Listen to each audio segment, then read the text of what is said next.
नमस्ते, जय नेपाल। म राइडर करण। म 77 जिल्ला साइकलबाट राइड गर्दछु र अहिले कडेनी मावि स्कुल ओखलढुङ्गामा आइपुगेको छु र यहाँ सरहरूसँग तपाईँहरूलाई मिलाउँदैछु र बातचित गराउँदैछु र अगाडि मेरो भिडियोमा बन्नु होला र अन्तिमसम्म हेर्नु होला। नमस्कार, म बसन्त कटुवाल, सिद्धिचरण नगरपालिका वार्ड नम्बर 2 ठुलाछापको चाहिँ वडा अध्यक्ष र यो तपाईँको लाइभ हेर्नुहुने सम्पूर्णमा पनि नमस्कार। र यहाँ चाहिँ मौकाले र एउटा मेरो रिक्वेस्टले पनि 13 किलोमिटर भित्र अहिले 3 किलोमिटर यता भनेपछि 10 किलोमिटर मा चाहिँ यो कडेनी माध्यमिक विद्यालयमा आइपुग्नु भएको छ। यहाँलाई चाहिँ स्वागत छ। अन्य ठाउँहरूमा पनि यहाँलाई हौसला प्रदान गरिदिनका निम्ति म हार्दिक अनुरोध गर्दछु। धन्यवाद। नमस्कार, म ईश्वर राउत, कडेनी मावि विद्यालयको निमावि शिक्षक।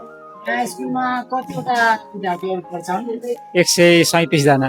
137 जना। हजुर। कति क्लाससम्म? यहाँ बाल कक्षादेखि 10 सम्म।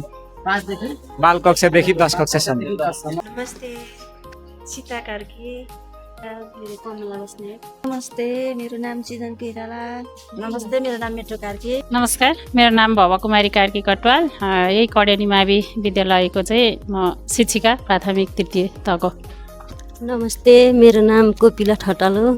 नमस्ते, मेरो नाम देवकुमारी खत्री कटवाल। म यस विद्यालयको व्यवस्थापन समिति अभिभावक। नमस्ते, मेरो नाम देवबहादुर मुराती हो, यस विद्यालयको म सदस्य हुँ। नमस्ते, मेरो नाम सीताराम खत्री, म यस विद्यालयको अभिभावक सङ्घको अध्यक्ष। नमस्ते, भानुभक्त खुमेल, सिनापा 2 ठुलाछाप। नमस्कार, मेरो नाम वीरबहादुर कटवाल, श्री कडेनी माध्यमिक विद्यालयको प्रधानाध्यापक। नमस्ते, मेरो नाम गुरुलाल चौधरी, घर लाहानसिरा, म यहाँ मावि गणित शिक्षक कडेनी। नमस्ते, मेरो नाम दीपक खुमेल, म यो विद्यालयको शिक्षक।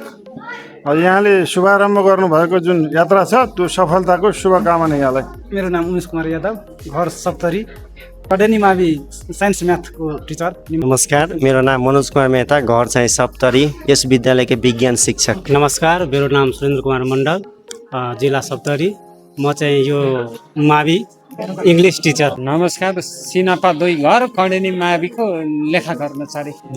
धन्यवाद। यो ओखलढुङ्गा जिल्ला अन्तर्गत सिद्धिचरण नगरपालिका वार्ड नम्बर 2 मा अवस्थित श्री कडेनी माध्यमिक विद्यालय हो र यो चाहिँ प्रस्तावित माध्यमिक विद्यालय हो। अहिलेसम्म बच्चा बच्चीहरू जम्मा 137 जना छन्। स्टाफहरू चाहिँ हामी जम्मा 17 जना छौँ। माध्यमिक विद्यालय भएकोले मावि तहमा चाहिँ प्रबन्धीहरू पुरा छैनन्। त्यही नभए पनि पठन पाठन चाहिँ यहाँ अरूको तुलनामा राम्रै भएको पाइन्छ। उहाँको घर चाहिँ रौतहट, नाम राजकरण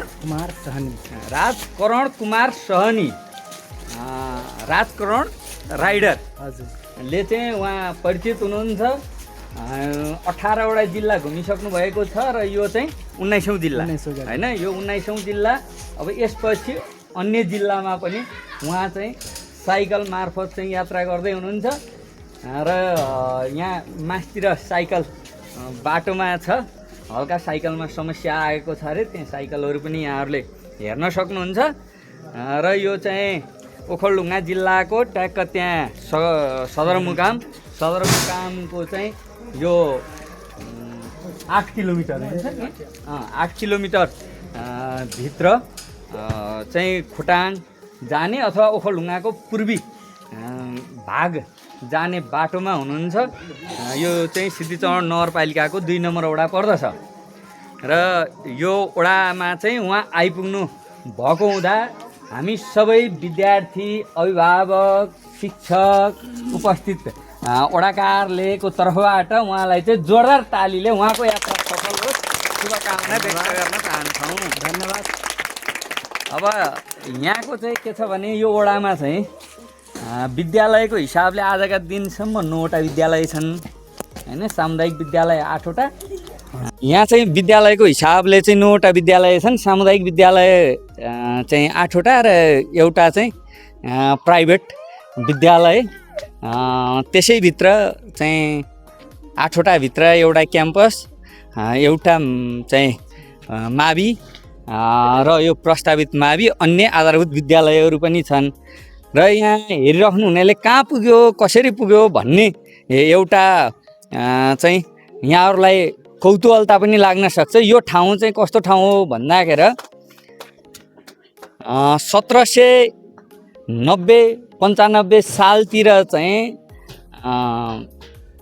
त्यतिखेरको भारततिरबाट सेन वंशहरू चाहिँ त्यो राज्य विस्तारका क्रममा चाहिँ प्रवेश गर्दाखेरि मकवानपुर हुँदै समतलीय भूभाग तराईकै भागहरूबाट चाहिँ यता प्रवेश गरेका र यो ठाउँमा चाहिँ तलुवागढी भन्ने छ। यसको चाहिँ लगभग 2 किलोमिटर माथि यो सिधा चाहिँ डाँडोमा चाहिँ यहाँ यसो देखाइदिनु होला। यो सिधा कुहिरो लागेको ठ्याक्कै डाँडोमा चाहिँ यहाँ तलुवागढी जानुका मन्दिर भन्ने छ।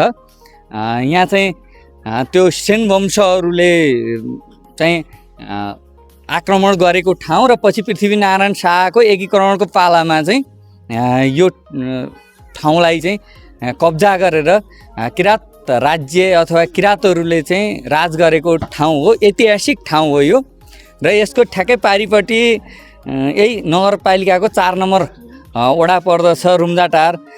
घुमिफिरी रुम्जाटार भन्ने गीत पनि छ र राडीपाखीको चाहिँ एकदम उद्गम ठाउँ पनि छ लगायत यहाँ चाहिँ विभिन्न ठाउँहरू छन्। यहाँ चाहिँ छिमेकी जिल्ला ठ्याक्कै नजिकै पर्छ हलेसी महादेव गुफा पनि छ र यस्तो यो पवित्र भूमिमा यहाँ आइदिनु भएको छ।